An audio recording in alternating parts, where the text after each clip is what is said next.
मनोरमा और राहुल एक दूसरे के प्यार में खोए घंटों बातें करते रहते। एक दिन पूजा और मनोरमा दोनों अपने हॉस्टल के कमरे में सो रही थीं। तभी मनोरमा के मोबाइल की घंटी बजी। दूसरी तरफ से मनोरमा की माँ शांति जी घबराई।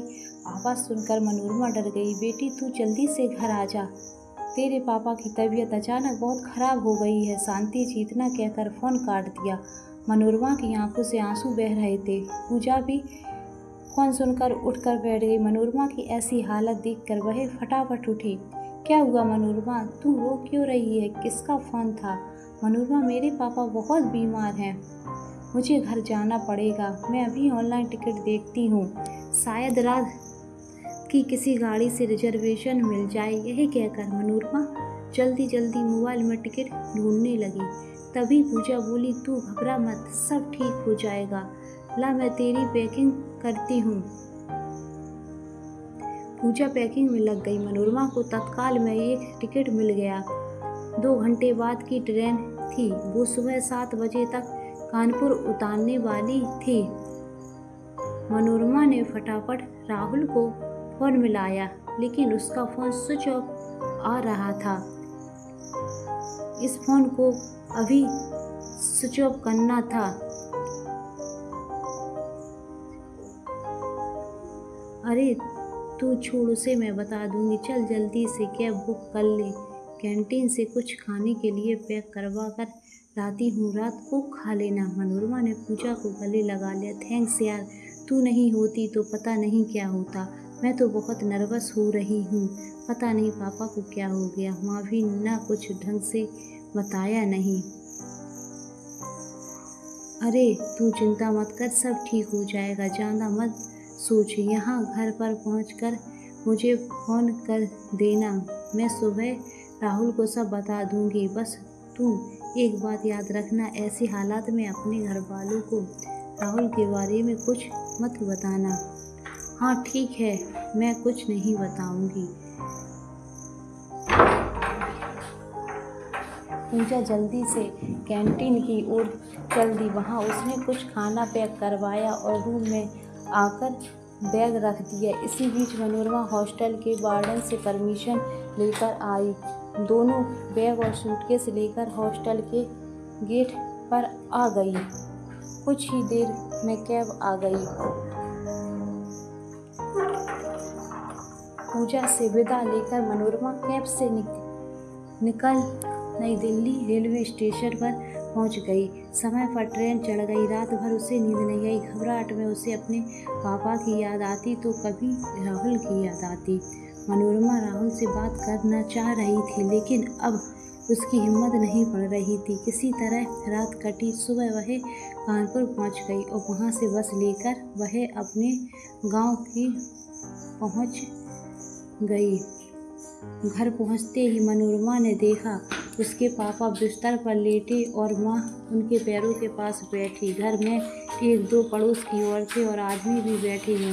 मनोरमा ने मम्मी के कंधे पर हाथ रखा। शांति जी ने मनोरमा को देखा। उन्होंने उसे चुप रहने के लिए कहा और उसे बाहर चलने के लिए इशारा किया। बाहर आकर शांति जी ने मनोरमा को गले लगा लिया। मनोरमा ने मम्मी को कस के जकड़ लिया।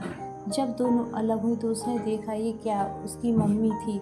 हमेशा उत्साह से भरी रहने वाली आज उनका चेहरा बिल्कुल मुरझाया हुआ था।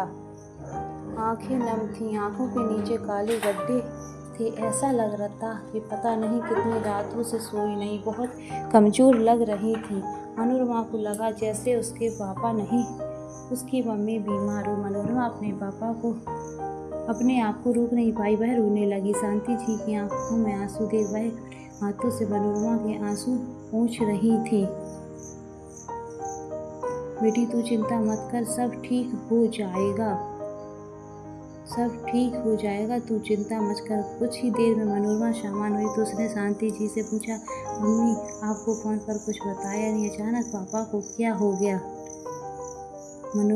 शांति जी बोली, बेटा तेरे पापा कल स्कूल गए थे, वहीं बेहोश हो गए। स्कूल वाले उन्हें हॉस्पिटल ले गए। वहाँ पता लगा इन्हें हार्ट अटैक आया है। उस समय तो उन्होंने इंजेक्शन और दवाइयाँ देकर उन्हें बचा लिया, लेकिन तुरंत कानपुर रेफर कर दिया। इतना घबरा गई थी कि तुझे फ़ोन करने का ध्यान ही नहीं रहा। मनोरमा यह सुनकर आश्चर्य से बोली, ये क्या कह रही हो मम्मी, ये सब कब हुआ? पापा घर कब आए? बेटी, इस बात को 1 सप्ताह हो गया है। मैं कल पापा की छुट्टी मिली और अपना फ़ोन घर पर भूल गई थी, इसलिए नहीं तुम्हें फ़ोन कर पाई। घर में आई तो कल मैंने तुझे फ़ोन किया। वह कमरे में जाने लगी तो मम्मी ने कहा, बेटा अभी पापा दवा खाकर सोए हैं, 3-4 घंटे बाद उठेंगे। डॉक्टर ने कहा कि वे जितना आराम करेंगे उतने जल्दी ठीक हो जाएंगे। तुझे देखेंगे तो घबरा जाएंगे। कल भी मना कर रहे थे, कह रहे थे मनोरमा को क्यों परेशान कर रही हो, मैं ठीक हूँ। लेकिन फिर उसने सोचा कि मम्मी सब अकेले झेल लें, कितनी हिम्मत दिखाई। मम्मी ने यह सोचकर शांति से लिपट गई। मनोरमा कमरे में बैठे लोग अपने घर चले गए। उसके जाने के बाद मनोरमा के सिरहाने बैठकर निहारने लगी। मनोरमा के सिर में दर्द हो रहा था। चाय के साथ बिस्कुट खाकर उसे बहुत राहत मिली। रात से भूखी थी। शांति जी अपना चाय का कप लेकर उसके पास बैठ गई। मनोरमा को अपनी मम्मी पर बहुत तरस आ रहा था। अब तुम चिंता मत करो, मैं खाना बनाऊंगी। शांति जी के चेहरे पर एक फीकी सी मुस्कुराहट आई और चली गई। मनोरमा के जाने के बाद अगले दिन पूजा कॉलेज पहुंची तो राहुल ने उसे रोककर मनोरमा के बारे में पूछा। पूजा, मनोरमा कहाँ है? उसका फ़ोन क्यों स्विच ऑफ आ रहा है? उसका फ़ोन स्विच ऑफ क्यों आ रहा है? पूजा ने उसे सारी बात बता दी। वो कल मेरे फ़ोन की बैटरी ख़त्म हो गई थी। प्लीज़ अगर मनोरमा से बात हो तो मुझे बता देना, राहुल ने पूजा से कहा। राहुल बहुत परेशान हो गया। शाम को उसने मनोरमा को फिर से फ़ोन लगाया। मनोरमा कैसी हो तुम और तुम्हारे पापा कैसे हैं? मुझे बहुत चिंता हो रही है। तुम्हारा फ़ोन स्विच ऑफ था, मैं वहाँ आ जाऊँ क्या? एक ही सांस में बहुत सारे सवाल पूछ डाले। राहुल, मैं बिल्कुल ठीक हूँ, तुम चिंता मत करो।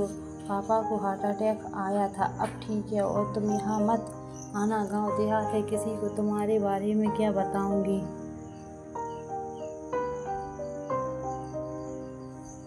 लेकिन मनोरमा, तुम कब तक वापस आओगी? मुझे तुम्हारी बहुत चिंता हो रही है। राहुल, अभी मैं कुछ नहीं कह सकती क्योंकि मम्मी पापा की देखभाल कर रही हैं। लेकिन तुम्हारी पढ़ाई का क्या होगा? राहुल को समझ नहीं आ रहा। उसने कहा, राहुल अभी कुछ नहीं कह सकती, बाद में देखा जाएगा। यह सुनकर मनोरमा ने फ़ोन काट दिया क्योंकि उसकी मम्मी बुला रही थी। पिता की जाग चुके थे। मनोरमा को देखकर बहुत खुश हुए। शांति, तुमने बेकार में मनोरमा को परेशान किया, अब तो सब ठीक हो गया था। मनोरमा अपने पापा के गले लग गई। पापा, आपको इस हाल में देखकर मुझे कितनी तकलीफ़ हुई है। देख बेटा, मेरी बेटी के आने से तुम्हारे चेहरे पर मुस्कान आई, वरना सारे दिन उदास बैठी रहती। अब मैं जल्दी ठीक हो जाऊंगा। मनोरमा की देखते हुए कहा। एक दिन पूजा ने बताया कि राहुल कई दिन से कॉलेज नहीं आ रहा है। उसकी बात सुनकर मनोरमा कुछ परेशान हो गई। उसने तुरंत फ़ोन काटकर राहुल को फ़ोन मिलाया। राहुल, मैं क्या सुन रही हूँ? तुम कॉलेज नहीं आ रही हो, मेरे कारण तुम्हारी पढ़ाई का नुकसान हो रहा है। मुझसे यह बर्दाश्त नहीं होगा। तुम कल से कॉलेज जाओ। मुझे तो आने में भी टाइम लगेगा। तुम नोट बना कर रखना, मैं तुमसे ले लूँगी। नहीं मनोरमा, मुझे तुम्हारी याद आती है। कॉलेज में अच्छा नहीं लगता। मैं नहीं जा रहा कॉलेज। बस एक बार मुझे अपने गांव आने दो। तुम्हें देखे बगैर मेरा मन उदास रहता। मनोरमा हंसते हुए कहा, अरे साहब, मैं कहाँ भागी जा रही हूँ। देवदास मत बनो। कॉलेज जाओ, पढ़ाई करो, नहीं तो मैं तुमसे बात नहीं करूँगी। अच्छा ठीक है, कल से चला जाऊँगा, लेकिन तुम्हें मुझसे रोज़ बात करनी पड़ेगी। हाँ ठीक है, चलो अब मैं कल बात करूँगी, अभी मम्मी बुला रही हैं। सचिन अगले दिन कॉलेज गया। उसने किसी तरह कॉलेज में कुछ लेक्चर अटेंड किए और फिर घर आ गया।